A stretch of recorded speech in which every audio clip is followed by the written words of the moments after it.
Good morning, आदाब, अस्सलाम वालेकुम। आप सबको हमारी तरफ से हो। प्रोग्राम आपने देखना शुरू किया जी सलाम जेके। मैं हूं आपका मेज़बान इशफाक गौहर।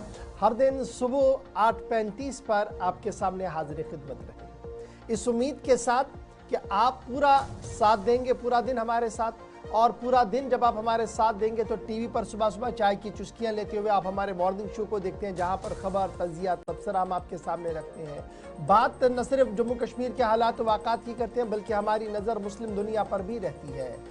आसपास के हालात वाक़ात से आपको रूबरू करवाते हैं और उस बड़े प्रोग्राम पर भी आपको ले चलने की कोशिश करते हैं, जो पिछले कई दिनों से लगातार हमारी मुहिम का हिस्सा बना हुआ है कि आखिर जिम्मेदार कौन।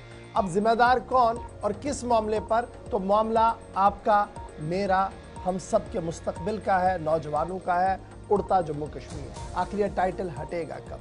पाकिस्तान, पंजाब से बढ़कर अगर हमारी रियासत अब उस दलदल में फंस रही है तो हम सब की जिम्मेदारी है कि इस पर बात करें। यह सिलसिला भी आज जारी रहेगा। अहम तरीन मेहमान हमारे साथ आज ज्वाइन करेंगे। आप थोड़ी देर में जब आप देखेंगे इस प्रोग्राम में तो आपको भी पता लगेगा कि रियासत के हालात किस तरीके के हैं। इसके अलावा आप हमारे साथ जब ज्वाइन करेंगे तो फेसबुक, यूट्यूब, ट्विटर, इंस्टाग्राम पर भी आएंगे। आप सफ़र कर रहे हैं, बैरून रियासत है तो गुलिस्तान न्यूज़ के साथ हर पल आप ज्वाइन करेंगे। तो फिलहाल प्रोग्राम का करते हैं जी आगाज़। मेरे साथ स्टूडियो में मौजूद है आसिफ रशीद, जो प्रोग्राम का आगाज़ करेंगे हिस्ट्री ऑफ द डे से और आपको बताएंगे कि हिस्ट्री के पन्नों में आज क्या कुछ रकम तराज हो चुका है। यानी तारीख के पन्ने जब खंगालते हैं तो बहुत सारे इंसिडेंट्स होते हैं। चंद वाक़ात आपके सामने फटाफट से रखेंगे आसिफ रशीद, जिसके बाद अहम तरीन बड़ी खबरों पर फटाफट से नजर डालते हैं।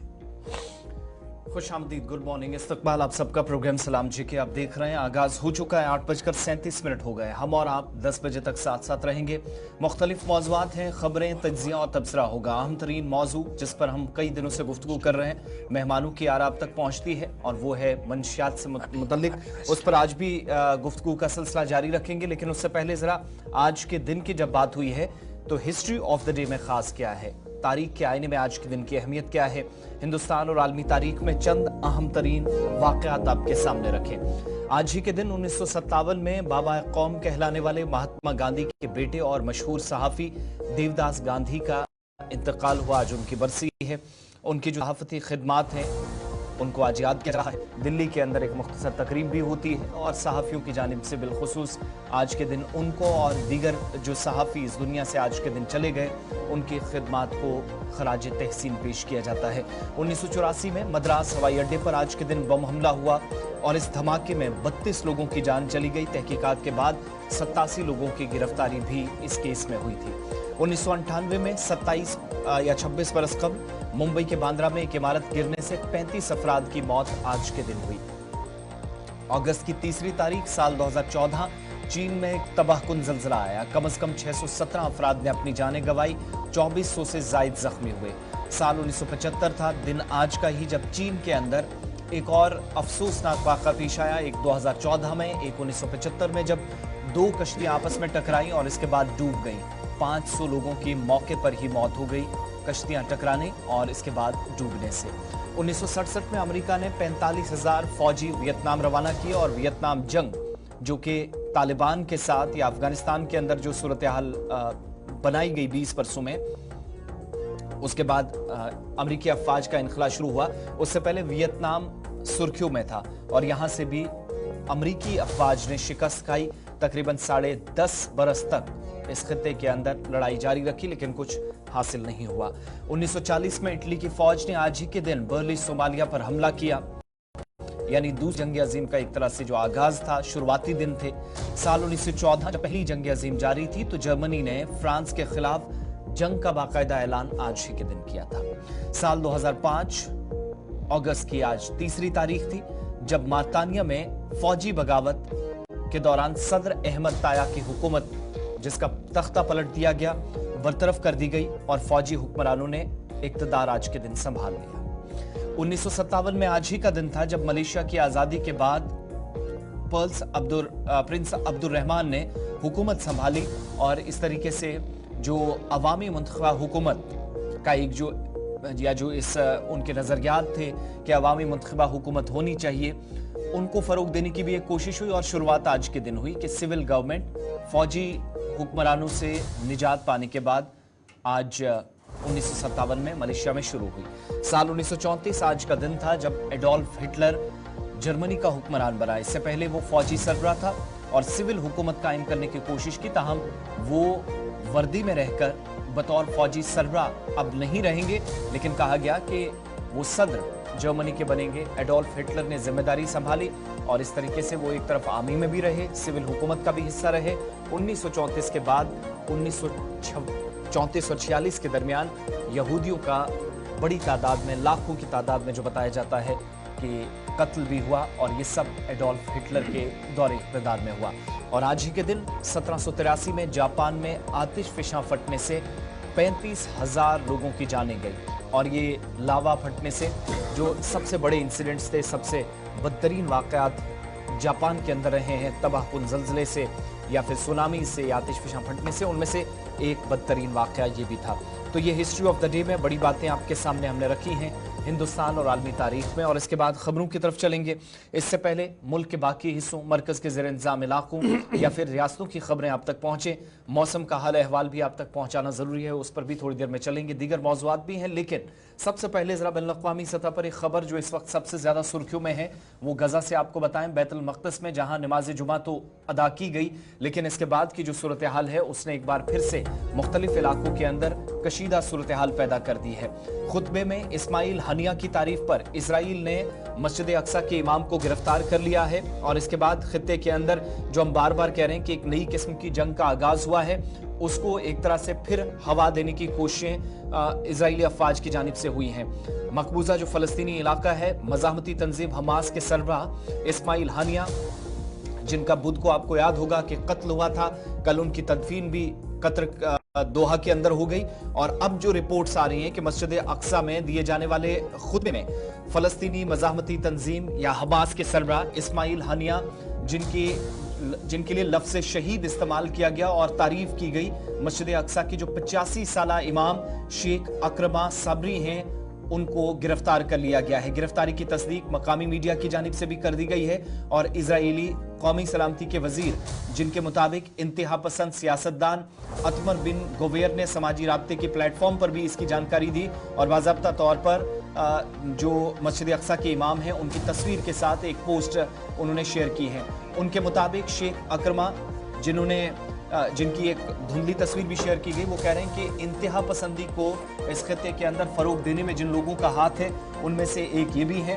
और अतमर गोवेर जो कि वजीर हैं वहाँ के, वो लिखते हैं कि सूरत हाल इतनी ख़राब हो गई है कि जो आइमा मसाजिद हैं उनका भी इसमें रोल है। तो इस इल्ज़ाम के साथ इजराइल ने इस वक्त मस्जिद अक्सा के इमाम को गिरफ्तार कर लिया है। इस तस्दीक सरकारी सतह पर भी हो गई है, लेकिन इतलात ये भी हैं कि इस्माइल हनिया, जिनकी कल तदफीन हो गई, उनकी हलाकत के बाद मुसलसल झड़पें भी कई एक हिस्सों में हो रही हैं। तो अभी भी मुकम्मल तौर पर यह कहा जाए कि पुरअमन सूरत हाल मस्जिद अक्सा या इसके आसपास वाले हिस्से में है, वो बिल्कुल भी सही नहीं है। इजराइल की बात हो रही है तो भारत सरकार और अमेरिका ने भी एक फैसला लिया है, और खबर मगरबी एशिया में जब बढ़ती कशीदगी है तो एयर इंडिया ने बड़ा फैसला लिया है कि इजराइल या तेल अवीव जाने वाली जितनी भी परवाजें थी वो रोकने का ऐलान कर दिया गया है। अमेरिका ने भी भारत की तरह एक बड़ा फैसला लिया है कि खित्ते के अंदर कशीदगी है, किसी भी सूरत में, चूंकि ईरान की जानिब से जवाब देने की बात कही गई है, धमकी दी गई है, ईरान ने इजराइल से बदला लेने की बात कही इस्माइल हनिया की मौत के बाद, तो उसके बाद फिलहाल 8 से 12 अगस्त के दरमियान, यानी भारत सरकार ने या एयर इंडिया की जानिब से फैसला लिया गया कि तेल अवीव जितनी भी परवाजें जाती थी 8 अगस्त तक फिलहाल ऑपरेशंस मुकम्मल तौर पर मुअत्तल रहेंगे। 8 तारीख की शाम को एक और फैसला लिया जाएगा। दूसरी तरफ अमेरिका ने फैसला लिया है कि 12 तारीख तक बड़ी एयरलाइंस जितनी भी मुल्क की हैं उन्होंने ऑपरेशंस रोक दिए हैं। United airlines, air India, Korean, delta airlines, Lufthansa, Swiss, Brussels airline, ITA Airways, ये तमाम ऐसी बड़ी फिजाई कंपनियां हैं, मुख्तलिफ ममालिक से ऑपरेशन करती हैं। इजराइल जाने वाली तमाम परवाजों को फिलहाल रोक दिया गया है। ये सब उस वक्त हो रहा है जब ईरान ने इस्माइल हनिया की मौत के बाद 3 मरतबा बयान जारी करके धमकियां दी, कहा कि उनकी जानिब से प्लान तरतीब दिया जा रहा है और बहुत जल्द जो ईरान की सालमियत पर हमला किया गया, बराह रास्त उस पर हमला हुआ है, इसका जवाब इजरायली फोर्सेस और हुकाम को दिया जाएगा। और इस खतरे से निपटने के लिए फिलहाल एहतियाती तौर पर बड़ी परवाजों को रोकने का फैसला हिंदुस्तान, अमेरिका और यूरोप के कई बड़े ममालिक ने लिया है। चलिए जनाब, मशरिक़ी वस्ता की दो अहम बड़ी खबरें हमने आपको बता दी और अब ज़रा बात करते हैं जम्मू कश्मीर के हालात वाक़ात की। और सबसे पहले बात करते हैं दिल्ली के अंदर, जहां पर कल सदर हिंद द्रौपदी मुर्मू की दावत पर तमाम गवर्नर्स और लेफ्टिनेंट गवर्नर्स को दिल्ली तलब किया गया था, कॉन्फ्रेंस हुई थी। वहीं पर आज इत्तला ये है कि लेफ्टिनेंट गवर्नर मनोज सिन्हा दो अहम तरीन वज़रा से मुलाकात करने वाले हैं। वज़ीर दाखिला और वज़ीर दिफा से लेफ्टिनेंट गवर्नर मनोज सिन्हा आज मुलाकात कर सकते हैं, जो राजभवन के जराया हमें बता रहे हैं। और ये मुलाकात नई दिल्ली के अंदर होगी, जिसमें सिक्योरिटी सूरत हाल का भी जायजा लिया जाएगा। और फिर ये इंतखाबाई दंगल जिस तरीके से आहिस्ता आहिस्ता करके जम्मू कश्मीर यूनियन टेरिटरी इंतखाबात की ओर बढ़ रही है, उस पर भी तबादले ख्याल हो सकता है। ये बात काबिल जिक्र है कि लेफ्टिनेंट गवर्नर के हमरा आला तरीन अफसरान भी नई दिल्ली के अंदर मौजूद है। तमाम इत्तला ये है कि इस मीटिंग के अंदर जहां सलामती सूरत हाल, सरहदी मामलात और साथ साथ आने वाले इलेक्शंस पर इंतहाई अहम तरीन बात होगी। लेफ्टिनेंट गवर्नर मनोज सिन्हा दिल्ली के अंदर मौजूद है, जहां पर आज बैक टू बैक दो अहम तरीन मीटिंग्स होनी है। राजनाथ सिंह वजीर दिफा, जिसके बारे में इत्तला ये है कि अगले हफ्ते वो शायद जम्मू का भी दौरा करें, इस हवाले से भी मीटिंग को अहम माना जा रहा है। वहीं पर वजीर दाखिला के साथ सलामती सूरत हाल के हवाले से तबादला ख्याल किया जा सकता है। इस बीच इत्तला ये भी है कि लेफ्टिनेंट गवर्नर का यह दौरा तब हो रहा है जब इलेक्शन कमीशन ऑफ इंडिया की आमद है। और और खबरों के मुताबिक इलेक्शन कमीशन ऑफ इंडिया की आमद जब जम्मू कश्मीर होगी तो उससे पहले इन दोनों मीटिंग को इंतहाई अहम माना जा रहा है, क्योंकि यहीं से एक मोशन सेट होगा कि जम्मू कश्मीर के हालात वाक़ात और सिक्योरिटी सिचुएशन किस तरीके की बनी हुई है। तो याद रखिएगा, गवर्नर दिल्ली के मौजूद है।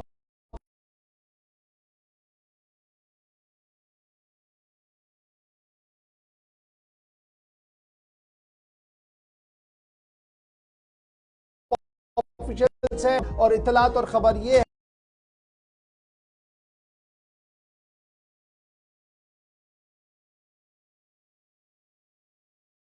की तस्दीक कर दी कि इलेक्शन कमीशन ऑफ इंडिया का 3 दिन का दौरा जम्मू कश्मीर का होगा। और इस में तमाम तर तैयारियां जम्मू कश्मीर इंतजामिया की तरफ से मुकम्मल की जा रही है।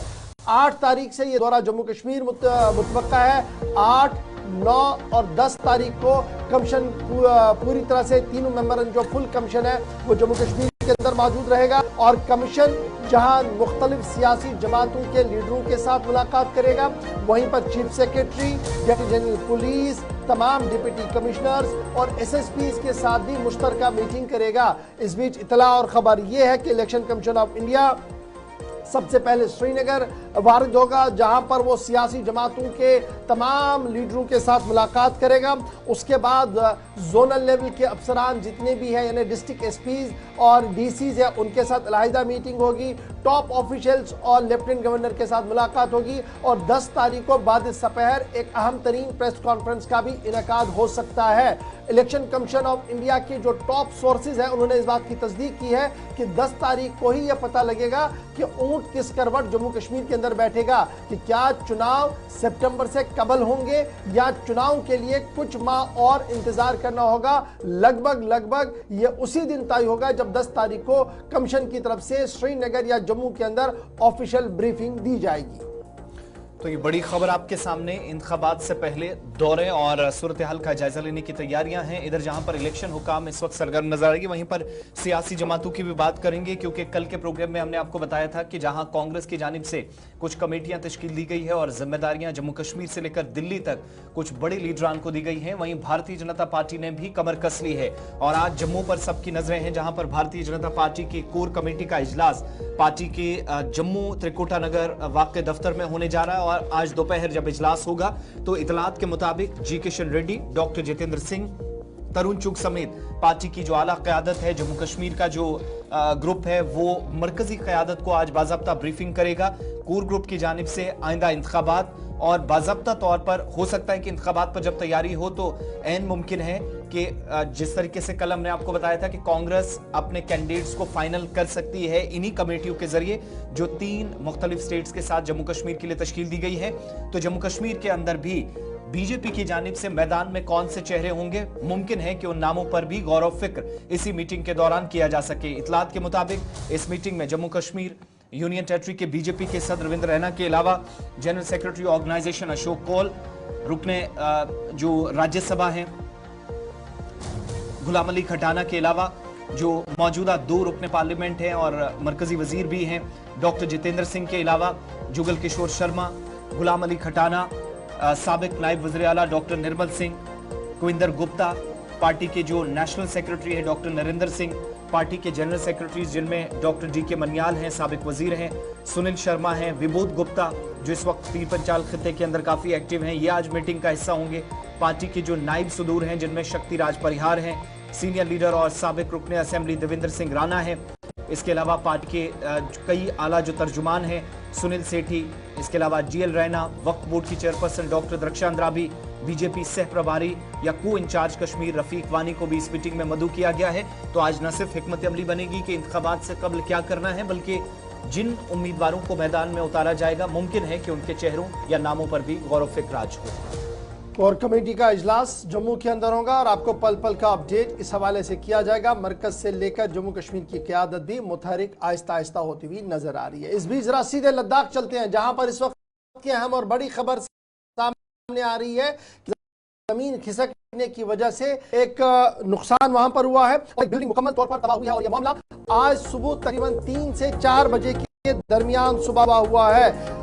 कबाड़ी नाला करगिल से इस वक्त की अहम तरीन बड़ी खबर कि एक बिल्डिंग टूट गई है, अचानक से वो गया, जिसके नतीजे में 5 से 6 लोगों के इब्तिदाई तौर पर जख्मी होने की खबर है और जख्मियों को आनन फानन में डिस्ट्रिक्ट अस्पताल करगिल लाया गया है, जहां पर उनकी हालत इस वक्त मुस्तहकम बताई जा रही है। 3 साढ़े 3 बजे के आसपास सुबह यह वाकया हुआ, जिसके फौरन बाद डिप्टी कमिश्नर SSP कारगिल और हिल काउंसिल कारगिल के जो चेयरपर्सन है वो मौके पर पहुंचे और स्विफ्ट सही तरीके से और हंगामी बुनियादों पर वहां पर ऑपरेशन को चलाया गया और उस ऑपरेशन में लद्दाख पुलिस कारगिल जो थी वो मौजूद रही, इंडियन आर्मी के जवान वहां पर मौजूद रहे, मुख्तलिफ रजाकार तंजीमों ने वहां पर सूरत हाल पर काबू करने की कोशिश की है। सुबह की तस्वीरें जहां पर चेयरपर्सन CEC उनके हमरा टॉप ऑफिशियल्स मौजूद थे और रेस्क्यू ऑपरेशन की निगरानी वो आज खुद कर रहे थे और देख रहे थे कि कबाड़ी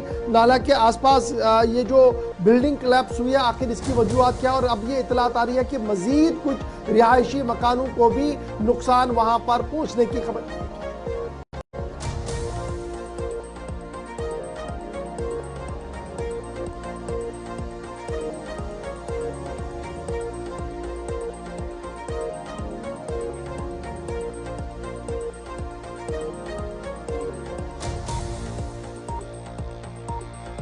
ज्वाइन कर चुके हैं इसाक, हमारे साथ अपडेट करें सर, ये जो इंसिडेंट हुआ है सुबह कबाड़ी नाला करगिल के आसपास, क्या कुछ डिटेल्स आपके पास हैं और किस तरीके से ये कोलैप्स हुई है बिल्डिंग?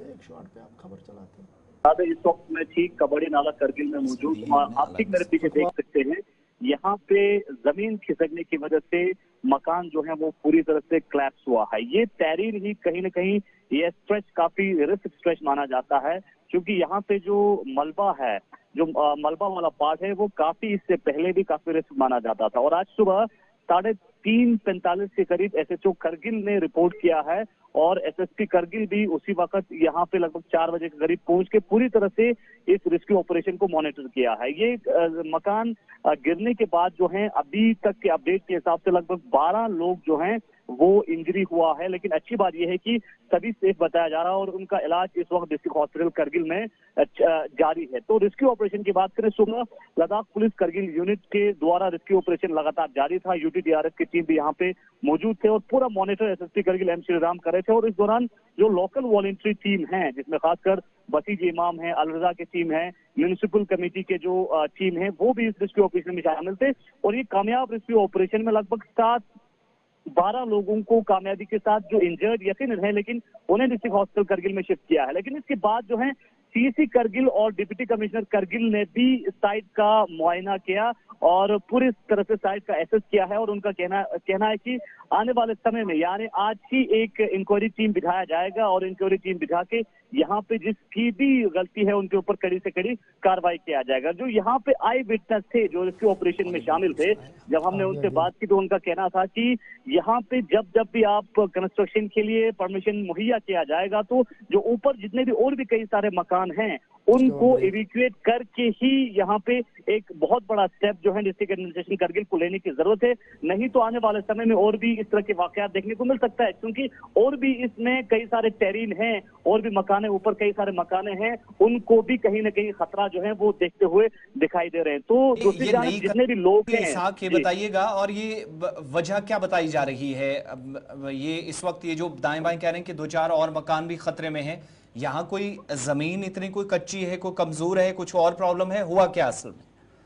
जी यकीनन जमीन एक तो काफी इस एरिया में जमीन जो है वो कच्ची है और काफी इसका जो हाइट है वो काफी बड़ा है और उसी के ऊपर जो है मकानों का कंस्ट्रक्शन किया गया है। लेकिन उसके साथ साथ नीचे जो एरिया है उस एरिया में जब कंस्ट्रक्शन का काम शुरू करता है, जब वहां पे खोदने का काम शुरू करता है तो जमीन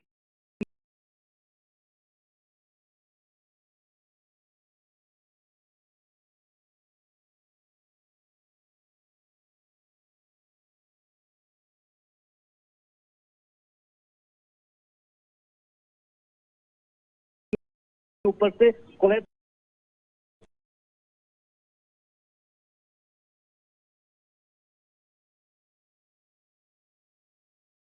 होने का भी बताया जा रहा है, लेकिन उनके हालात भी काफी सेफ बताया जा रहा है। फिलहाल इंजरी लगभग 12 लोग जो हैं वो इंजर्ड हैं और उन्हें में उनका जो है इलाज और मुआवजा किया जा रहा है। लेकिन बड़ी कंसर्न ये है कि अब डिस्ट्रिक्ट एडमिनिस्ट्रेशन को कबाड़ी नाले में एक बहुत बड़ा स्टेप लेने की जरूरत है। नहीं में इस तरह के वाकयात और भी देखने को मिल सकता है। कहीं ना कहीं क्रिटिकली लोग ये भी कर रहे हैं कि ये नेचुरल डिजास्टर नहीं है, ये मैन मेड डिजास्टर भी जो है लोग इल्जाम आयद करते हुए कह रहे हैं, क्योंकि इस एरिया में आप देख सकते हैं ये मेन जो रोड है, मेन जो टेरीन है, यहीं से डिस्ट्रिक्ट करगिल टाउन के लिए रास्ता चला जाता है और यहीं से डेली बेसिस पे सैकड़ों के तादाद में यानी हजारों के तादाद में यहीं से मूवमेंट रहता है, चाहे लोगों की आवाजाही हो या बड़े प्रोसेशन हो या उसके अलावा गाड़ियों की आवाजाही हो, वो इसी रूट से रहता है। तो इसके चलते एक बहुत बड़ा स्टेप लेने की जरूरत है। फिलहाल आप यहाँ पे देख सकते हैं इस साइड में डिस्ट्रिक्ट एडमिनिस्ट्रेशन और पुलिस के द्वारा यहाँ पे रोड साइड जो है तारबंदी की गई है, इसको पूरी तरह से बंद करके ट्रैफिक को वन वे ट्रैफिक के लिए डाइवर्ट किया गया है। और इस वक्त करगिल के जितने भी लोग हैं उनसे भी डिस्ट्रिक्ट पुलिस और ट्रैफिक पुलिस की तरफ से ये अपील कर रहे हैं कि करगिल टाउन में आज पूरी तरह से गाड़ियों की आमद के लिए टाउन को बंद किया गया है, क्योंकि यहाँ पे जो हादसा पेश आया है और जमीन खिसक गया है, तो इसके चलते अब ट्रैफिक को आप डाइवर्ट करके वन वे ट्रैफिक बाईपास से जो है वन वे ट्रैफिक रखा गया है और साथ ही साथ जो सर्कुलर रोड से बरू की तरफ से आने वाले गाड़ियों को सर्कुलर रोड से जाने की। चलिए, बहुत शुक्रिया मोहम्मद इसाक हमारे साथ ज्वाइन करने के लिए। फिलहाल करगिल से बड़ी खबर कि कबाड़ी नाले के पास कुछ बिल्डिंग्स में दरार आई, उसके बाद वो क्लैप्स हुई, 12 लोगों के जख्मी होने की खबर है। तमाम जख्मियों को अस्पताल लाया गया है। ताहम मजीद सूरत हाल ये है कि इंतजामिया के टॉप ऑफिशियल्स बशमूल सिविल एडमिनिस्ट्रेशन वहाँ पर मौजूद है, हालात का जायजा लिया जा रहा है। फटाफट से बढ़ते हैं जी आगे, ब्रेक पर जाना है और ब्रेक के उस पार हमने उड़ता जम्मू कश्मीर की भी खबर आपको बतानी है, लेकिन आपको बताते चले कि सलामती सूरत हाल पर नजर रखने के लिए इजाफी दस्तों की तैनाती को यकीनी बनाया जा रहा है। आपको याद होगा कि गुज़श्ता दिनों हमने आपको बताया था कि बॉर्डर सिक्योरिटी फोर्सेस के जवान तैनात किए जा रहे हैं और बाज़ाब्ता तौर पर सांबा और कठुआ कर जो बॉर्डर है, इंटरनेशनल बॉर्डर है, वहां पर बीएसएफ की तैनाती को यकीनी बनाया गया। लेकिन अब बड़ी खबर यह है कि मरकजी वजारत दाखिला ने एक बड़ा फैसला लिया है और मरकजी वजारत दाखिला ने आसाम राइफल्स की मजीद 2 बटालियनें जम्मू के अंदर तैनात करने को मंजूरी दे दी है और इस जिमन में ये दोनों बटालियनें जो है वो जम्मू के अंदर रहेंगी और एंटी टेरर ऑपरेशंस के अंदर स्टेट एडमिनिस्ट्रेशन को ताउन देगी। आप सबको याद होगा कि जम्मू कश्मीर पुलिस, फौज और सीआरपीएफ मुख्तलिफ इलाकों के अंदर मुश्तरका कार्रवाई करती है, लेकिन इसमें अब खिदमात जहां पर बीएसएफ की भी ली जा रही थी, जो बैनुल-अक़वामी सरहद पर भी सबसे बड़ा रोल रहता है बीएसएफ का, लेकिन अब अंदरूनी इलाकों के अंदर भी आसाम राइफल्स की खिदमात हासिल की जा सके और इस ग्रिड को मजबूत करने के साथ साथ जहां बीएसएफ मुख्तलिफ इलाकों के अंदर कार्रवाइयां अंजाम दे रही है, वहीं पर सिक्योरिटी इदारों के साथ तालमेल को यकीनी बनाने के लिए और जम्मू प्रोविंस के अंदर मजीद इन ऑपरेशंस को इंटेंसिफाई करने के लिए आसाम राइफल्स की खिदमात हासिल की जाएंगी। तकरीबन 3000 फौज और 2000 के आसपास जो बीएसएफ के एहलकार थे मुख्तलिफ हिस्सों के अंदर जम्मू सूबे में जब इंसदादी दहशतगर्दी कार्रवाइयां चल रही हैं तो उसमें उनको इन्वॉल्व किया गया है, लेकिन इस बटालियन आने के बाद ये जो काउंटर मिलिटेंसी ग्रिड है उसको मजीद मजबूत करने का भी एक मकसद इसके पीछे है और दूसरा ऑपरेशंस को मजीद तेज किया जाए। आप सबको याद होगा कि कई मरतबा न सिर्फ रिपोर्ट्स आई बल्कि जम्मू कश्मीर पुलिस के सरबराह से लेकर फौज की आला क़यादत ने भी इस बात का खुलासा किया कि जम्मू सूबे के अंदर दरअंदाजी हालिया दिनों में भी हुई है और माजी में वाक़यात को रोकने के बावजूद भी इस बार बहुत सारे ऐसे लोग या जो फॉरेन मिलिटेंट्स थे वो दरअंदाजी करने में कामयाब रहे। तो जम्मू प्रोविंस के मुख्तलिफ इलाकों में नतीजा ये है कि कई मिलिटेंट ग्रुप्स हैं। आगे चलकर मुख्तलिफ रिपोर्ट जब आपको दिखाएंगे तो आप एरिया वाइज भी समझेंगे, लेकिन ये जो बटालियन है इसको जो कि इससे पहले अंदर भी इसके इकदाम कर रही थी, कार्रवाई में मसरूफ थी सेंट्रल रिजर्व पुलिस फोर्सेस के एहलकार उनके साथ थे। अब आसाम राइफल्स जो मरकजी वजारत दाखिला ने बाज़ाब्ता तौर पर फैसला लिया है, चूंकि आप सब जानते हैं यूनियन टेरिटरी के अंदर इस वक्त जो सारी सूरत हाल है उसको वजारत दाखिला देख रही है, सिचुएशन को देखा जा रहा है। इससे पहले बीएसएफ के एहलकार जो ओडिशा, मणिपुर और दीगर कई इलाकों में जहां पर इन्हें जिन एरियाज के अंदर अफस्पा भी रहा वहां पर भी जो एरियाज तशद्दुद से मुतासिर हुए, नुकसान माजी के 20, 25, 30 वर्षों में हुआ, उन इलाकों के अंदर एक कलीदी रोल आसाम राइफल्स का रहा है। उड़ीसा के अंदर हो, मणिपुर के अंदर हो, दीगर कई हिस्सों में। लेकिन अब जाकर इस बटालियन को जम्मू कश्मीर में भी इन ऑपरेशंस का हिस्सा बनाया जाए, इसके लिए एक प्लान तरतीब दिया गया है और बहुत जल्द इन तमाम दोनों बटालियनों की तैनाती जो है वो जम्मू के अंदर कर दी जाएगी। और फिल वक्त अगर सिक्योरिटी ज़राए की बात को सही माना जाए तो 50 के करीब इंतहा पसंद जो फॉरेन मिलिटेंट्स है वो इस वक्त मौजूद है डोडा, उधमपुर, पुंछ, रजौरी, रियासी और कठुआ के बालाई इलाकों के अंदर। और यही वजह कि बड़े पैमाने पर इन तमाम इलाकों के अंदर इस वक्त ऑपरेशन भी जारी है। छोटा सा ब्रेक होगा जी, यहाँ पर ब्रेक के उस पार आएंगे तो एक खबर आपके सामने रखेंगे कि सुसाइड केसेस बढ़ रहे हैं और साथ साथ आपके पास जब आएंगे तो बात जरा उड़ता जम्मू कश्मीर की भी करेंगे और एक मेहमान हमारे साथ ज्वाइन करेंगे। मोहताज अतारो बिल्कुल नहीं है, जब स्क्रीन पर आएंगे तो आप खुद समझ सकते हैं कि आज की बातचीत कितनी अहम है। छोटा सा ब्रेक।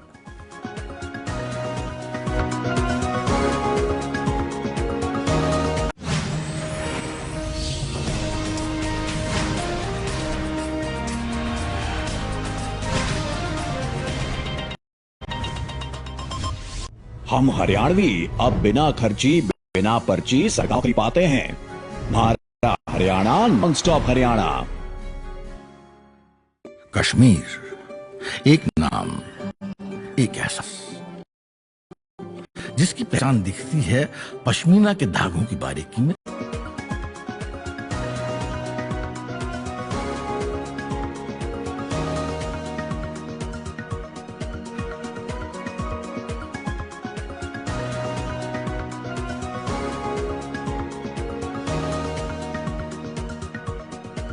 ब्रेक के बाद दोबारा इस्तकबाल प्रोग्राम आप देख रहे हैं सलाम जेके गुलिस्तान न्यूज का मॉर्निंग शो।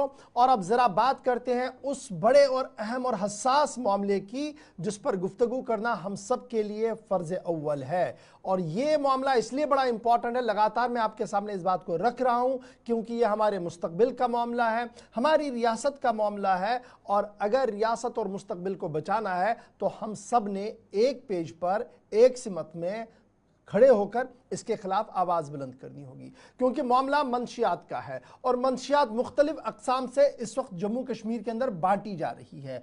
और कल से लेकर आज तक भी अगर आप देखेंगे तो आज भी दर्जनों नौजवान आपको इस दलदल में नजर आएंगे, कल से लेकर आज तक। लेकिन जब एदाद शुमार को खंगालते हैं तो 8 साला बच्चे से लेकर 80 साला 70 साला बुजुर्ग तक लगातार इस दलदल में फंसे हुए नौजवान हैं।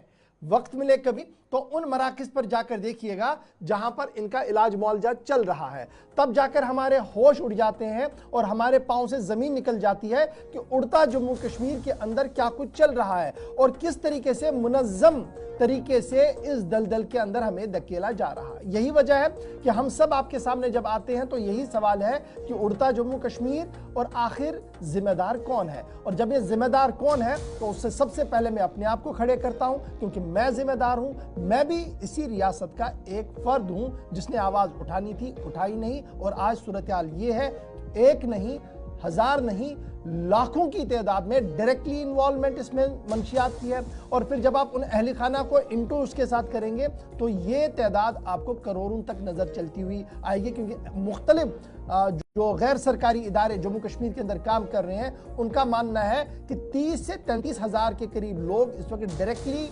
मंशियात के आदी हो चुके हैं। कुछ लोग हीरोइन ले रहे हैं जो सबसे महंगा है और एक महीने के अंदर 80 से 85 हजार रुपया तक का खर्चा है। और एक बच्चा कहां से 80 से 85 हजार रुपया निकालेगा? तो सीधी सी बात है, वो घर के अंदर पहले डाकाजनी करता है, चोरियां करता है, फिर आसपास के अंदर चोरियां हो रही है। और यही वजह कि अगर आपको याद होगा कि पिछले कई दिनों से हमने देखा कि मस्जिदों की सेफें तोड़ी गई, मंदिरों के अंदर चोरियां हुई जम्मू के अंदर। तो जब आप और इसको खंगालने की कोशिश करते हैं तो पता लगता है ये कौन से बच्चे हैं। तो कहीं ना कहीं ये वही एडिक्ट है, ये वही बच्चे हैं जो इस दलदल का शिकार हुए हैं। इन बच्चों से प्यार मोहब्बत की जरूरत है, लेकिन इस नशे से नफरत की जरूरत है और उन लोगों से नफरत करने की जरूरत है जो इस दलदल को मुसलसल आगे बढ़ा रहे हैं। फटाफट से कुछ ग्राफिक्स आपके सामने रखेंगे और उसके साथ साथ आपको बताएंगे कि आज जो हमारे मेहमान हैं मोहताज तारो बिल्कुल नहीं है।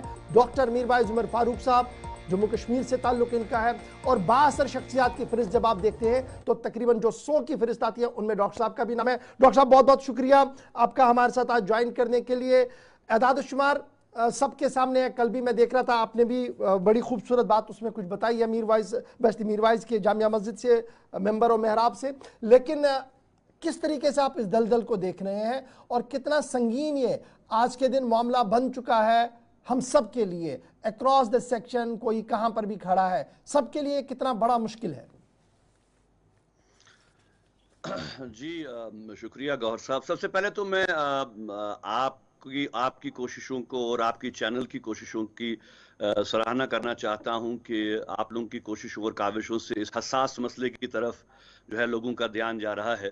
यकीनन आपने सही कहा कि ये बहुत ही बड़ा चैलेंज हमारे लिए है, हमारी सोसाइटी के लिए, जम्मू कश्मीर के आवाम के लिए।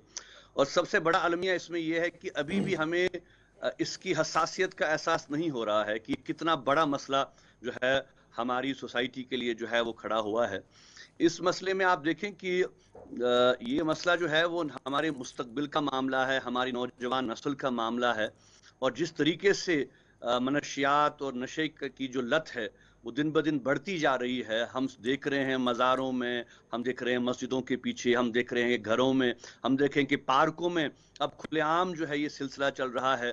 आप देखें कि ये कितना बड़ा अलमिया है कि इस मसले के हवाले से जो है हमारे पास जो आदाद शुमार हैं ये तो नाकाबिल यकीन लग रहे हैं कि हजारों में नहीं बल्कि लाखों में अब जम्मू कश्मीर के नौजवान जो हैं इस मनशियात के इस मसले में जो है वो इन्वॉल्व हो चुके हैं। देखिए, इसमें जिम्मेदारी सबकी है, मैं उस पर आऊँगा थोड़ी देर बाद। समाज की क्या जिम्मेदारी है, सोसाइटी की, वालिदैन की, सबकी। लेकिन प्राइमरी जिम्मेदारी जो है वो हुकूमत की है। जब तक कि हम अगर हम आदाद शुमार की बात करें, जो आदाद शुमार है कि वो लाखों में अगर लोग इसको इस्तेमाल कर रहे हैं, इसका मकसद ये है कि बहुत ही बड़ी एक high supply network Jammu Kashmir में काम कर रही है। और इतने बड़े पैमाने पे ड्रग्स को लाना, खरीदना, उसको फरोख्त करना, उसको बेचना,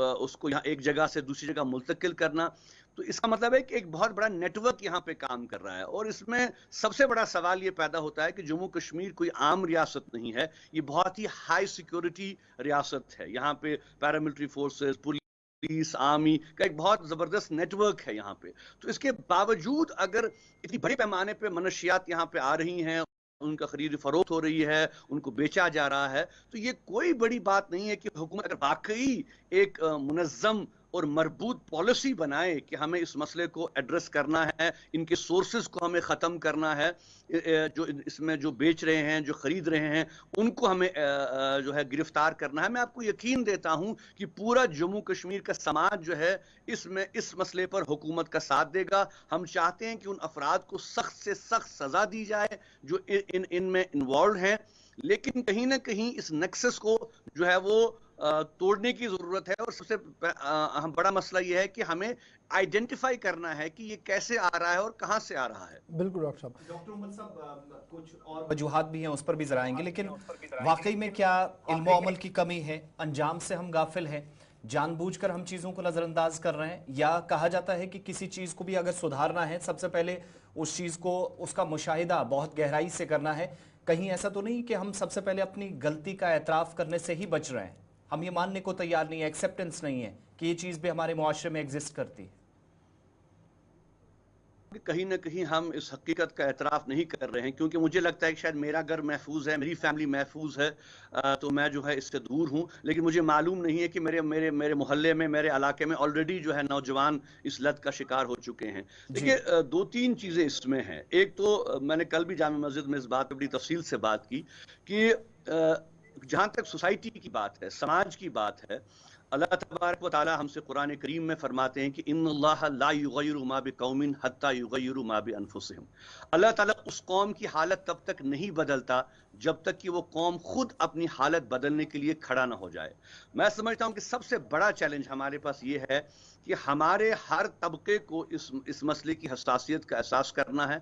सबसे अवलीन जिम्मेदारी मैं समझता हूं कि वालिदैन की है, क्योंकि आज आप देख रहे हैं कि जो सिस्टम हमारे घरों में है आम तौर से, कि सुबह आप देख रहे हैं कि वालिदैन निकलते हैं अपने अपने कामों पर, चाहे वालिद हो वालिदा हो, आपके बच्चे हैं वो दिन को स्कूल जा रहे हैं, कॉलेज जा रहे हैं, ट्यूशन सेंटर्स जा रहे हैं।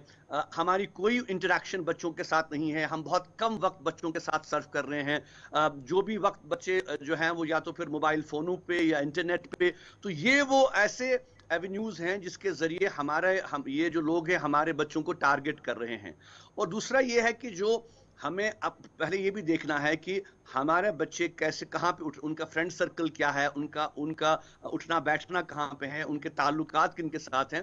तो अगर वालिदैन इस मसले को जो है थोड़ा सीरियसली लें और बच्चों के, देखिए हमारी बड़ी ये अच्छी बात है कि हमारे समाज में जो है जम्मू कश्मीर में बच्चों की तालीम को लेकर, उनके करियर को लेकर, उनकी एजुकेशन को लेकर हम सब बहुत फिक्रमंद होते हैं और बहुत इन्वेस्ट करते हैं, पैसा भी इन्वेस्ट करते हैं। लेकिन तालीम नहीं, खाली नहीं है, हमें तालीम के साथ तरबियत जब तक घरों में सही नहीं होगी, गलत और सही की तमीज घरों में नहीं होगी, इतना सारा पैसा कहां से बच्चे ला रहे हैं। देखिए, ये कोई, जैसे आपने खुद कहा कि जो है तकरीबन एट एन एवरेज जो है वो 50-60 हज़ार रुपए महीने का इसमें जा रहा है, तो ये छोटी रकम नहीं है। वालिदैन को ये देखना है कि ये जो बच्चे इसमें हैं वो कैसे इसको पूरा कर रहे हैं।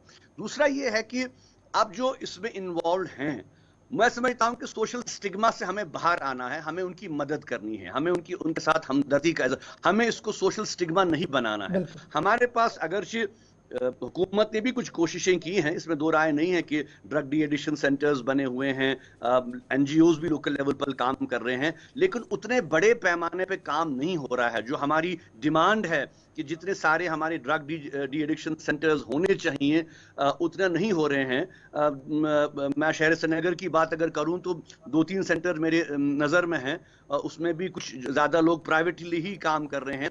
उनकी मदद करने की ज़रूरत है, उनको वसाइल देने की ज़रूरत है। हमें जो है लोकल लेवल पे इसको एड्रेस करना है। इंशाल्लाह हमने इसमें फैसला किया है कि जो हमारी आइंदा मुत्तहिदा मजलिस उलमा की जो मीटिंग होगी, हम महसूस कर रहे हैं कि इसका एक तरीका ये है कि अल्हम्दुलिल्लाह हमारे पास जम्मू कश्मीर में लोकल लेवल पर मसाजिद का, खानकाहों का, इमाम बाड़ों का एक बहुत बड़ा नेटवर्क है, और हर कमेटी जो है, मोहल्ला कमेटी जो है वो इन इदारों के साथ मुंसलिक है। अगर ये लोग मुतहरिक हो जाते हैं, अगर हम स्ट्रीट विजिल बढ़ा सकते हैं, वॉलंटियर्स ला सकते हैं, इलाकों में हम काम कर सकते हैं। कुछ अरसा पहले हमने एक कोशिश की थी, जब श्रीनगर के एक पर्टिकुलर एरिया बादमवारी की जो है वो बात आई थी, मुझे याद है 6-7 साल कबल, तो वहाँ पे बाज़ाब्ता हम लोग गए थे, हमने वहाँ पे शुरू किया था, एक प्रोसेस शुरू किया था, और अल्हम्दुलिल्लाह बहुत मुस्बत नताइज निकले थे वहाँ से। इंतज़ामिया ने भी उसमें हमें मदद की और वो नासूर वहाँ से ख़त्म हुआ। अगर इस तरीके पे हम काम करें कि हमें वॉलंटरीली आगे आना है, हमें जानू को इसमें करना है। कल मैंने एक बात और भी जामा मस्जिद में की, और मैं समझता हूँ कि आपके तवज्जुह से ये बात जो है वो हुकूमत तक पहुँचनी चाहिए। देखिए, ये जो कैचमेंट एरियाज हैं वो हैं या तो ये जो स्कूलों के बाहर या कॉलेजेस के अंदर या यूनिवर्सिटीज के अंदर या जो आपके कोचिंग सेंटर्स वगैरह हैं, इनके दाएं बाएं जो है इस किस्म के अनासर घूमते रहते हैं, जहां पे उनको एक बड़ी तादाद बच्चों की नजर आती है और उनको वो टारगेट करते हैं। इसमें एक मदद ये हो सकती है कि जो हमारी कॉलेजेस और यूनिवर्सिटीज में स्टूडेंट्स ऑर्गेनाइजेशंस हुआ करती थी, उन पर चूंकि बैन लगाया गया है 2019 के बाद, मैं समझता हूं कि उसको रिवाइव करने की जरूरत है। देखिए, अगर आप जवानों को जिम्मेदारी डालते हैं, ये इंस्टीट्यूशंस और ये ऑर्गेनाइजेशन जो है इमर्ज होती हैं, बच्चे दिलचस्पी लेते हैं, उन पे आप जिम्मेदारी डालिए, तुलबा और तालिबात को इन्वॉल्व कीजिए, स्कूल इन्वॉल्व करें, कॉलेज इन्वॉल्व करें, कैंपेन्स चलें इस पर, और मैं समझता हूं कि उसका एक बहुत बड़ा असर होगा। बाकी इमाम, वाइज, हम सब इस पे इंशाल्लाह कोशिश करेंगे, लेकिन प्राइमरीली इसमें हुकूमत की जिम्मेदारी है, वालिदैन की जिम्मेदारी है, और हम सब इंशाल्लाह इसमें कंट्रीब्यूट कर सकते हैं। डॉक्टर साहब, बड़ा इंपॉर्टेंट ये भी है मीर भाई साहब कि हम जब गुफ्तगू करते हैं ना, तो हमारे सामने वो लोग होते हैं जो अक्सर इससे दूर होते हैं, हम उन्हीं को ब्रीफ करते हैं भैया इसकी ओर नहीं जाना, लेकिन अभी तक कोई मुनज़्ज़म कोशिश ऐसी नहीं हुई कि हम उन वालिदैन तक पहुँचे जिनके बच्चे इसमें हैं, या उन लोगों तक जाएँ, उन सेंटर्स पर हम जाएँ जहाँ पर ये बच्चे अभी रिहेबिलिटेट हो रहे हैं, उनके दर्द को समझें, उस ग्रॉस नेक्सस तक जाने की कोशिश करें। हम जब भी सेमिनार, सिंपोजियम, टेबल टॉक्स करते हैं तो आपस में बैठकर बातचीत करते हैं, एक पेपर रिलीज करते हैं कि जनाब ये सिचुएशन है। क्या आपको लगता है कि अब इससे हटकर हमने बहुत नीचे जाने की जरूरत है, उस दर्द जरूरत है जहां से ये जड़ है? ये बिल्कुल, मैं समझता हूं कि अब हमारे पास और कोई चारा नहीं है, हम हकीकत से आंखें नहीं चुरा सकते। जम्मू कश्मीर जो है बिल्कुल इस मनशियात और इस नशे की लत में जो है बिल्कुल घिर चुका है। ये जो आदाद और शुमार हैं, ये कोई छोटे आदाद और शुमार नहीं है कि आप देखें पॉपुलेशन का तकरीबन हमारा 8-9% जो है वो हिस्सा जो है वो इसमें इन्वॉल्व हो चुका है। और इसमें सबसे बड़ी बात यह है कि अब जो इन्वॉल्व हो चुके हैं उनकी बाज़ाबातकारी के लिए, उनकी रिहैबिलिटेशन के लिए हमें जो है एक कॉम्प्रहेंसिव पॉलिसी बनानी है। देखिए, आपने सही कहा कि मीडिया में बात करने से या सिंपोजियम, सेमिनार करने से नहीं होगा। जब तक हम इन रिहैबिलिटेशन सेंटर्स को जो है वो बिल्कुल मैं कहूँगा कि इनको हम फिर जो है इनकी तादाद को हम न बढ़ाएं, इनको हम एंगेज न करें। लोकल लेवल पर जो हमारे वॉलंटियर्स काम कर रहे हैं, जो इसमें हमारा मेडिकल स्टाफ है, जो बाकी लोग काम कर रहे हैं, उनको आना चाहिए। मीडिया के जरिए, सोशल मीडिया के जरिए जो है अवेयरनेस पैदा की जानी चाहिए। हम भी जो है वो मसाजिद और खानकाहों के जरिए, इमाम बाड़ों के जरिए एक कैंपेन चला सकते हैं इसमें। लेकिन जो मैंने पहले कहा कि जो सोशल स्टिग्मा बदकिस्मती से इसमें यह है कि मुझे लगता है कि खुदा न खास्ता अगर मेरा बच्चा बच्ची है तो अब मेरे मोहल्ले में क्या मेरी इमेज रह जाएगी, मेरे रिश्तेदारों को मैं नहीं बताना चाहता, अपने अजीज अकरबा को नहीं बताना चाहता। लेकिन मैं ये नहीं समझ रहा हूँ कि देखिए बहुत से ऐसे केसेस हुए हैं जब हम बच्चों को जब रिहैबिलिटेशन सेंटर्स ले जाते हैं, कुछ अरसा वहां रखते हैं, फिर वो वापस जब अपने माशरे में आते हैं तो फिर वो इस लानत में एंगेज हो जाते हैं। तो ये कंटिन्यूअस प्रोसेस है।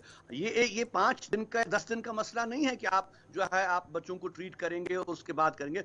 मैं ये कहूंगा कि अल्हम्दुलिल्लाह जिस तरह आपने एक सस्टेन्ड कैंपेन शुरू की है अपनी चैनल के जरिए से, मीडिया के जरिए से, इसी तरह कैसे बाकी जो हमारे जो हैं इंस्टीट्यूशंस, बाकी जो इदारे कि हमारे पास यहाँ पे ऑलरेडी एक बड़ा सेटअप काम कर रहा है। हमारे ट्रेडर्स हैं, सिविल सोसाइटी है, यहाँ पे आपके बाकी लोग हैं, उन सबको आप एंगेज करें, उन सबको आप इन्वॉल्व करें, एक मरबूत तरीक़ेकार बनाएं। और इसमें हम सब, मैं समझता हूं कि वॉलंटियरली हमें आगे आना है। और खासकर वालिदैन से भी मैं आपके तवस्सुल से अपील करना चाहूंगा कि जिनके बच्चे इसमें इन्वॉल्व हुए हैं, खुदारा वो इसको छुपाए नहीं, बल्कि मदद के लिए वो पुकारे। और मुझे यकीन है कि इंशाल्लाह हमारे जो अभी जो सेंटर्स अगरचे कम हैं, लेकिन उनकी तादाद को बढ़ाने की डॉक्टर साहब एक मिनट, ये बड़ा इंपॉर्टेंट है। जब हम सिविल सोसाइटी की बात करते हैं ना, मेरी जिम्मेदारी की बात करते तो 33,000 एक मोहतात अंदाजा है, और मैंने ये बहुत बार क्रॉस चेक करने के बाद मैं ये 33,000 का फिगर सामने रखा हूँ। 33,000 सिरिंजेस हर दिन यूज होते हैं हीरोइन को इंजेक्ट करने के लिए, 33,000 अक्रॉस जम्मू कश्मीर। और 33,000 सिरिंज अगर मैं देखूं तो ये लाने वाला भी कश्मीरी है, जम्मू कश्मीर का रहने वाला है, लेने वाला भी जम्मू कश्मीर का रहने वाला, और वही सिविल सोसाइटी के अंदर भी काम करने वाला है, क्योंकि वो टॉप बिजनेसमैन है जो इस तरीके का बिजनेस कर रहा है। तो ये कितना खतरनाक है कि हमने अब ये आइडेंटिफाई करना है with in my system, outside the system, कि भैया ये चीजें नहीं चलेंगी। अब आपको पिन पॉइंट करके हम रखेंगे, आपको आइसोलेशन में डालेंगे, तब जाकर ये सिस्टम सेट होगा। नहीं, सही बात कही आपने। देखिए ना, इसमें सबसे बड़ा मसला ये है कि ये सिरिंजें जो हैं, जाहिर सी बात है कि आपको मेडिकल शॉप पर मिलेंगी, तो मेडिकल शॉप उनका जो सिस्टम है उसको आप जरा मजबूत बनाइए, आप इस बात को यकीनी बनाइए, हुकूमत इसमें कार्रवाई करे, कोई सिस्टम कोई ऐसा लॉ लाए अब तो हम देख रहे हैं कि रोज जब हुकूमत ऐसे लॉज ला रही है जिनको हम अवाम दुश्मन कहते हैं, तो अवाम दोस्त लॉज को क्यों नहीं इंट्रोड्यूस कर रहे हैं वो? अगर देखिए जम्मू कश्मीर में आप चूंकि ऑलरेडी एक इस वक्त एक ऐसा तरीक़ेकार वज़ा किया जा सकता है कि जो भी इस दवाई के बिजनेस में है और जो सिरिंज वगैरह बेचने के बिजनेस में है, वहां पे विजिल बढ़ाया जाए, पुलिस वहां पे इन्वॉल्व हो, उनको बाज़ाब्ता उनके लिस्ट बनाया जाए कि इस इलाके में कितने कितने लोग इस फार्मास्यूटिकल्स के साथ काम कर रहे हैं। देखिए अगर एक सिस्टम बनता है तो इसको ये नामुमकिन नहीं है कि इसको आप एड्रेस करें। कई जगहों पे इस किस्म के वाकयात हुए, फिर गवर्नमेंट आई, इदारे आए, एनजीओज आए, सिविल सोसाइटी आगे आई। तो मैं समझता हूं कि कहीं ना कहीं देखिए एक मसला ये भी है कि जम्मू कश्मीर के हालात चूंकि आप देख रहे हैं, यहाँ पे बहुत सी चीज़ों पे कदगने हैं, बंदिशें हैं। तो मैं समझता हूँ कि सिविल सोसाइटी भी एक बहुत बड़ा मसला है कि लोग आगे आने से डरते हैं, कतराते हैं, ये बहुत मसला है। दूसरी अहम बात जो आपने, मैं कहूँगा कि इस तवज्जुह से हम कर सकते हैं वो ये है कि जो लोग इसमें अब इन्वॉल्व हैं बेचने में या इस कारोबार में, उनको जब पाबंद सरासिल किया जाता है, उनको जब गिरफ्तार किया जाता है, एक हमें बाइकॉट कैंपेन चलानी चाहिए सोशल लेवल पर कि उनका केस कोई ना लड़े अदालत में, उनके खिलाफ जो है सोशल लेवल पर बाइकॉट हो, उनको आवाम में जो है वो बिल्कुल एक्सपोज किया जाए। कि जब तक आप सोशल प्रेशर नहीं बढ़ाएंगे, जब तक आप अवामी प्रेशर नहीं बढ़ाएंगे, इसमें हम सबको आगे आने की आसानी करनी पड़ेगी अपनी पॉलिसीज के हवाले से। देखिए मैं समझ सकता हूं कि इसमें एक अहम पहलू ये भी है कि एक बहुत बड़ा बिजनेस है, ये लाखों और करोड़ों का नहीं है बल्कि अरबों का मामला है। डॉक्टर उमर साहब, मेरा सवाल भी इसी से जुड़ा था। जब से हम ये कैंपेन चला रहे हैं, एक सवाल पूछा जा रहा है कि ये जो हमने अब तक इस लानत पर काबू पाने के लिए ये नाकाम कोशिश की है, इसमें खात्मा कैसे है, रास्ता क्या है? और बहुत सारे लोग इस पर अपना ओपिनियन कुछ इस तरीके से देखते हैं, और जितने मेहमान इस प्रोग्राम में हमारे साथ मॉर्निंग शो में जुड़े तो हमने उनसे भी ओपिनियन लेने की कोशिश की। जो समाजी सतह पर बॉयकॉट की आपने बात कही, कई ऐसे लोग हैं, एक लेटेस्ट केस भी हमारे सामने आया कि जेल में रहने के बाद भी वापस जब बाहर निकले, एक मौका दिया गया तो उसके बावजूद दोबारा से वही काम शुरू किया गया, यानी कार्रवाई हुई, फिर भी आकर वो इसी चीज में इन्वॉल्व हो गए और इस चीज को फरोग देने के लिए वो दोबारा से वही काम शुरू किया। समाजी सतह पर जब बॉयकॉट की बात हो रही है, एक तो मुकम्मल तौर पर आपका इसका नुक्ता नजर, और क्या इस कैंपेन को, ये जो बॉयकॉट वाली कैंपेन अगर शुरू होती है तो उलमा की सबसे ज्यादा इसमें जिम्मेदारी नहीं है कि सेमिनार्स, वॉक्स, प्रोग्राम, रैलियों, तकारीब से हटकर शुरुआत इसी चीज से की जाए? शायद यहां से हमारे सामने मस्बत पेशरफ्त हो। नहीं, सही बात है आपकी। देखिए जहां तक मैं समझता हूं कि जब आप लोकेलिटी के थ्रू, मोहल्ले के थ्रू प्रेशर बिल्ड करेंगे, मान लीजिए अगर कोई ऐसा केस हमारे पास आता है कि इस मोहल्ले का फला आदमी जो है इसमें इन्वॉल्व है, अगर उसको वार्निंग के बाद भी पाया जाता है, उसको जो है अवाम में एक्सपोज किया जाए। मैं समझता हूं कि इसमें कोई दो राय नहीं है कि इमाम की जिम्मेदारी है कि वो इलाके के लोगों को लाए, लेकिन मस्जिद सिर्फ नमाज और इबादत के लिए नहीं है। मस्जिद हमारा सोशल, हमारा मैं कहूँगा कि एक मरकज है जहाँ पे हर किस्म की इश्यूज आपको उठाने हैं, एंगेज करना है लोगों के साथ। और इससे बड़ा प्रॉब्लम हमारे लिए क्या है इस वक्त की, जिस तरह से मनशियात और ये नशे की जो वबा है, इसको जो है वो इसको रोकने की जरूरत है। लेकिन कहीं ना कहीं स्ट्रिंजेंट लॉज जब तक इसमें नहीं आएंगे और आप इनके खिलाफ एक्शन नहीं लेंगे, वो एक मैं समझता हूं कि सदेबाब हो सकता है। इस हवाले से हम सेमिनार, सिंपोजियम करेंगे, खुतबात में भी जो है कल हमने जो है इस पर बात की, कई मसाजिद में कल बल्कि मनशियात पे जो है वो बात हुई है, खुतबा इसी पे जो है इमामों और खतीबों ने दिया है। लोगों की अवेयरनेस करने की ज़रूरत है। लेकिन इसमें सबसे अहम पहलू, जैसे मैंने कहा कि जब तक हुकूमत कोई ठोस पॉलिसी नहीं, देखिए हमारे पास यहाँ पे कोई ढकी छुपी बात नहीं है कि आपका इतना स्ट्रॉन्ग नेटवर्क है यहाँ पे जम्मू कश्मीर में, जो सिक्योरिटी एजेंसीज हैं। अभी कोई अगर कोई बात करता है सोशल मीडिया पे या इंटरनेट पे, ट्विटर पे, कोई ऐसी बात जिस पे हुकूमत जो है वो नहीं चाहती, तो एकदम कार्रवाई होती है, शाम को ही उसको पुलिस आ जाती, उठा लेती है। तो इस मामले में हुकूमत इतनी हसास क्यों नहीं है? अगर कोई इनके पास, कोई उनको पुलिस के पास कोई उनको कोई सुराग मिलता है, कोई उनको कोई इंफॉर्मेशन मिलती है, क्योंकि मैंने भी कई लोगों से बात की, कुछ इंतजामिया के लोग भी थे, तो उन्होंने कहा कि देखिए पुलिस डर रही है क्योंकि ये लोग, अगर हम नशावर लोगों को गिरफ्तार कर रहे हैं और उनको उनको उनको हम जब गिरफ्तार करते हैं तो हमें डर लगता है कि अगर इनको कुछ हो गया तो फिर ये एडमिनिस्ट्रेशन की जिम्मेदारी होगी कि भाई अंडर कस्टडी ये मारे गए या मर गए तो फिर हम क्या करें, तो हम उनको छोड़ देते हैं।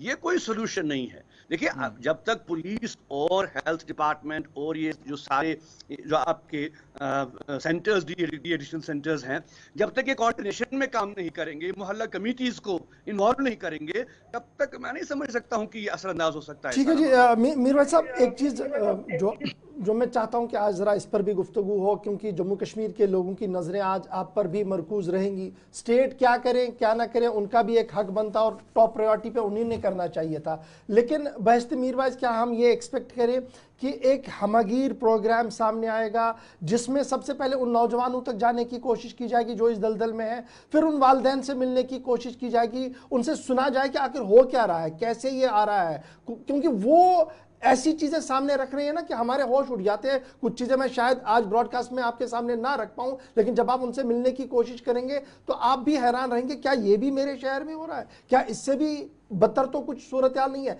क्या मैं ये एक्सपेक्ट करूं कि एक प्रोग्राम चले मुत्तहिदा उलमा की तरफ से, बहश्त मीर वाइज आप इसकी सरबराही करें ताकि एक ग्राउंड पर हम वो देखें। एक और दूसरा, अभी जो मुझे इंपॉर्टेंस लग रही है वो ये है कि कुछ मरकज है हमारे, लेकिन उन मरकजों के अंदर अब बच्चों को ले आना और फिर जितना रकम वहां पर खर्च हो रहा है उन बच्चों पर, शायद वालिदैन के पास उतनी अब हिम्मत नहीं है। क्योंकि मेरे पास श्रीनगर का एक केस है जो कल हम देख रहे थे, उसके वालिद ने सब कुछ बेच दिया है क्योंकि वो चोरी कर रहा था, सब कुछ खत्म हुआ घर में, बचा कुछ नहीं है, लेकिन बच्चा अब रिहेबिलिटेट होना चाह रहा था, पैसे नहीं है। इस तरीके की भी सिचुएशन अभी मेरे शहर की है।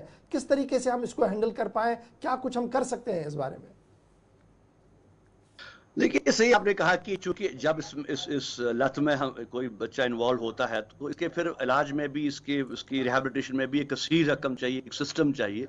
और मैंने जामा मस्जिद में कहा कि जब देखिए यहाँ पे अगर हमारे इतने सारे NGOs काम कर रहे हैं, तो अगर जो NGOs पर्टिकुलरली जो हैं अगर इन पर फोकस करें कि जो रिहेबिलिटेशन सेंटर्स यहाँ पे जितने भी हैं उनको अगर हम इक्विप करें, उनकी हम मदद करें, उनकी हम इमदाद करें, जो हमारे समाज का जो अमीर तबका है उनको सामने आना चाहिए। इंशाल्लाह मैं आपके तवज्जो से यकीन दिलाता हूँ कि हम मुत्तहिदा उलमा के प्लेटफॉर्म पर भी, बहरसत मीर वाइज भी, इंशाल्लाह हम इस पर फोकस करेंगे। बल्कि पहली सतह पे जो हम एक वादीगीर इजलास बुला रहे हैं उलमा का, जिसमें कि ये जो समाजी मसाइल और ख़ासकर ये टॉप मसला हमारा है ड्रग्स का, इस हवाले से हम न सिर्फ एक सस्टेन कैंपेन चलाएंगे मस्जिदों के ज़रिए, बल्कि हम मसाजिद और मोहल्ला कमिटीज़ की कोऑर्डिनेशन के हवाले से भी कोशिश करेंगे कि मुख्तलिफ इलाकों में, जिस तरह से हमने श्रीनगर में शुरू किया था एक एक्सपेरिमेंटल बेसिस पर, उसी तरह से अगर हम इस नेटवर्क को हम बढ़ा सकें, लोकल इंतजामिया जो मसाजिद की है और जो मोहल्ला कमिटीज़ हैं, बहुत इलाकों में जो है वो अपनी रिलीफ कमिटीज़ भी कायम हैं, तो ये मस्जिद कमिटीज़ हमें बहुत बड़ा एक सरमाया बन सकती हैं कि उनको हम इन्वॉल्व करें। ख़ासकर देखिए, ये दो चीज़ें हैं। पहले हमें आइडेंटिफाई करना है कि जो बायर, जो सेलर्स हैं इस मामले के, जो बेच रहे हैं, तो उसको अगर आइडेंटिफिकेशन होती है तो फिर हुकूमत की जिम्मेदारी है कि इनके खिलाफ सख्त कार्रवाई करे। दूसरा मसला है जो विक्टिम्स हैं। अब विक्टिम्स की जो बाज़ आबादकारी है, उनकी जो रिहेबिलिटेशन है, इसके लिए भी एक तरीक़ेकार हमें वज़ा करना होगा कि हमें किस तरह से उन वालिदैन तक पहुँचना है, उनको कन्विंस करना है, उनको एंगेज करना है कि आप सामने आइए, ये सोशल स्टिग्मा नहीं है, ये वक्त की ज़रूरत है कि अगर इसमें बच्चा आपका मुलव्वस हो गया है, आज आपका बच्चा है, कल मेरा बच्चा हो सकता है, इसमें भागने की ज़रूरत नहीं है, बल्कि इस हकीकत को हमें एंडोर्स करना है, रियलाइज़ करना है कि ये एक वबा है और उसका मुझे जो है वो सामना करना है।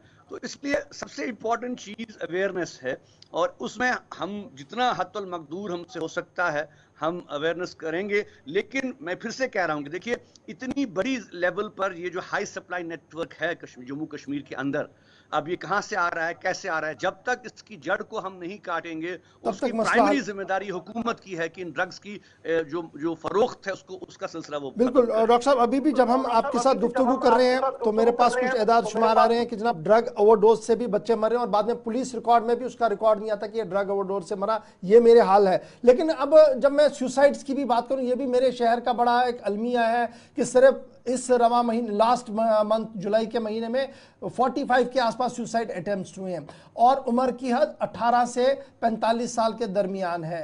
ये एक नया ट्रेंड उभर कर आ रहा है। शायद ये भी इसी चीज का एक है, एक बाप है, एक हिस्सा है जिस पर हम गुफ्तगू कर रहे हैं। और ये नई चीज अब सामने आ रही है कि शायद जो पुलिस का मानना है कि जनाब हमने नेटवर्किंग टाइट किया, अब उतना इजीली नहीं मिल रहा है, अगरचे डॉक्टर इससे बरक्स है, वो कह रहे हैं नाम इजीली मिल रहा है, लेकिन अब जिस तरीके से ये नया ट्रेंड उभर रहा है, खुदकुशियां हो रही हैं और 45 खुदकुशियां सिर्फ शहर श्रीनगर के आसपास हुई हैं।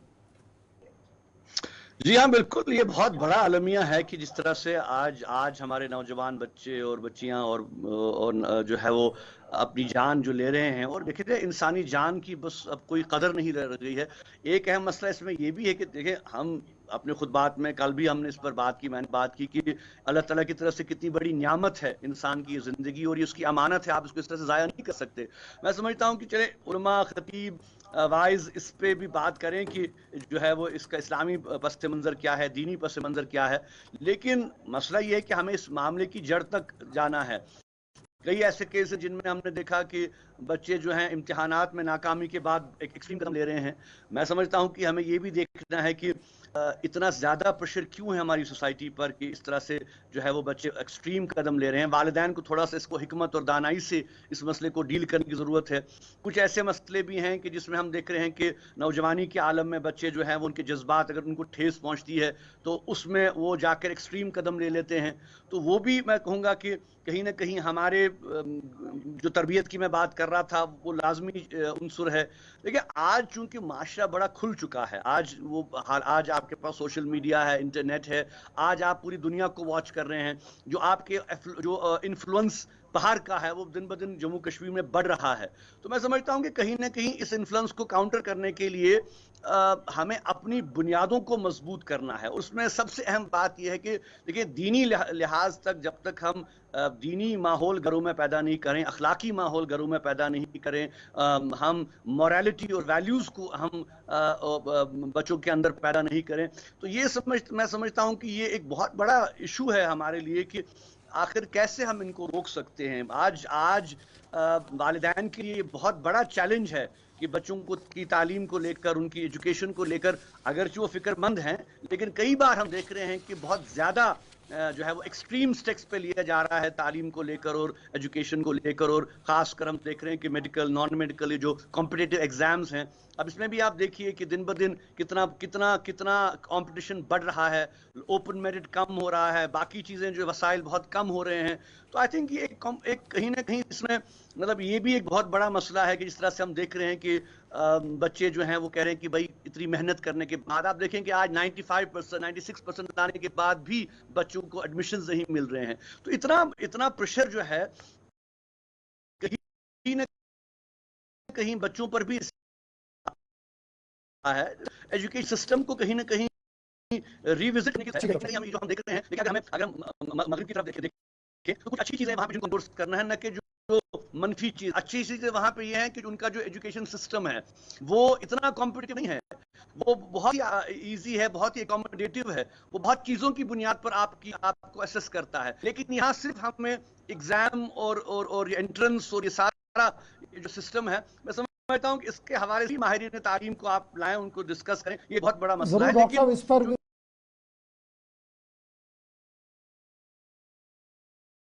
चीज मैं ये समझूं, आज के दिन में मिनहसुल कौम हम अभी तक नाकाम हुए मनशियात पर कोई काम करने में, न सोसाइटी के इस मार्जिनल लेवल पर पहुंचने के लिए जो इस वक्त इस दलदल में फंसा हुआ है।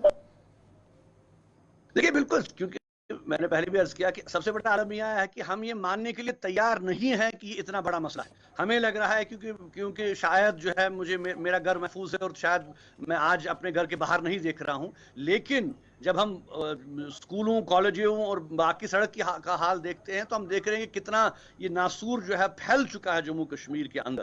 तो इसलिए इसमें देखिए, ऐसे ही हम काम कर सकते हैं। आप सब तबकों को आप जो है वो इन्वॉल्व कीजिए, एक मुहिम चलाइए, schools, colleges, student associations, NGOs, आपकी जो सिविल सोसाइटी, हर तबका अगर इसमें सामने आएगा, मैं समझता हूं कि कोई मुश्किल बात नहीं है कि हम इसका कड़ा कमा कर सकें। अगर वाकई हमें इसमें जो है जो जिम्मेदार है, देखिए मैं आखिर पर मैं आपके तवज्जुह से ये वालिदैन तक और सब तक एक पैगाम पहुंचाना चाहता हूं कि वो है कि वो एक हदीस है हुज़ूर सल्लल्लाहु अलैहि वसल्लम की, कल जिसकी मैंने तशरीह जामे मस्जिद में की कि कुल्लुकुम राइन व कुल्लुकुम मसऊलुन अन रइयतिही, तुम में से हर कोई जिम्मेदार है और हर किसी को पूछा जाएगा उसकी जिम्मेदारी के मुतल्लिक। वालिदैन को पूछा जाएगा उनके बच्चों के मुतल्लिक, उनके जिम्मेदारियों के मुतल्लिक कि क्या उन्होंने जिम्मेदारियां पूरी की। खाली तालीम देना और एजुकेशन देना नहीं है उनकी जिम्मेदारी, उनको उनके ओवरऑल जो है वो उनकी ओवरऑल जो उनकी ग्रोथ है, जो स्पिरिचुअल ग्रोथ है, जो उनकी मॉरल ग्रोथ है, उसके लिए हमें काम करना है। प्राइमरीली घर में हमें ऐसा एनवायरनमेंट उनको फराहम करना है, उनके साथ वक्त करना है, उनको एंगेज करना है, उन पे नजर रखनी है। और अगर मैं समझता हूं कि अगर हम प्राइमरी लेवल पर, घर की लेवल पर ये इनिशिएटिव ले सकें, बहुत हद तक हम इस नासूर का कला कमा कर सकते हैं। बहुत बहुत शुक्रिया डॉक्टर मौलवी उमर फारूक साहब, मीरवाइज जम्मू कश्मीर हमारे साथ थे इस प्रोग्राम में अपनी कीमती आरा पेश करने के लिए, ओपिनियन देने के लिए और इस अहम तरीन और हसास मौजू पर हमारे साथ गुफ्तगू करने के लिए आपका बहुत बहुत शुक्रिया। वो तमाम लोग भी जो हमारे साथ जुड़ते हैं ज़रूर सोशल मीडिया प्लेटफॉर्म्स का सहारा लेकर हमारे मेहमानों से सवाल कर सकते हैं ताकि हम आपकी बात भी कंसर्न लोगों तक पहुंचा सकें और सवाल का जवाब भी मिल सके। इस मौजू पर आइंदा दिनों में भी इस प्रोग्राम के ज़रिए ये सिलसिला हम कंटिन्यू करेंगे, बातचीत जारी रहेगी, मेहमानों का प्रोग्राम में लाना और इस ख़तरनाक मामले पर जिसमें हमने अभी तक इस पर एक नाकाम कोशिश की है इस पूरे मामले पर कि काबू पाया जा सके, लेकिन नहीं हो सकी है, पेशरफ्त कोई पॉजिटिव नहीं हुई है। इस पर आइंदा दिनों में मेहमानों के साथ, तज्ज़ियाकारों के साथ, माहिरीन के साथ बातचीत का सिलसिला या जो गुफ्त शरीद का सिलसिला है वो जारी रहेगा। यहाँ प्रोग्राम सलाम जेके में वक्त एक छोटे से ब्रेक का है, 9:37 हुआ चाहते हैं। ब्रेक के उस पर वापस आएंगे तो आपकी कॉल्स भी लेंगे और कुछ और खबरें आपके सामने रखनी है। इंतजामिया की जानिब से कुछ अहकामात सादिर हुए हैं। ब्रेक के उस पार हमारा साथ दीजिए।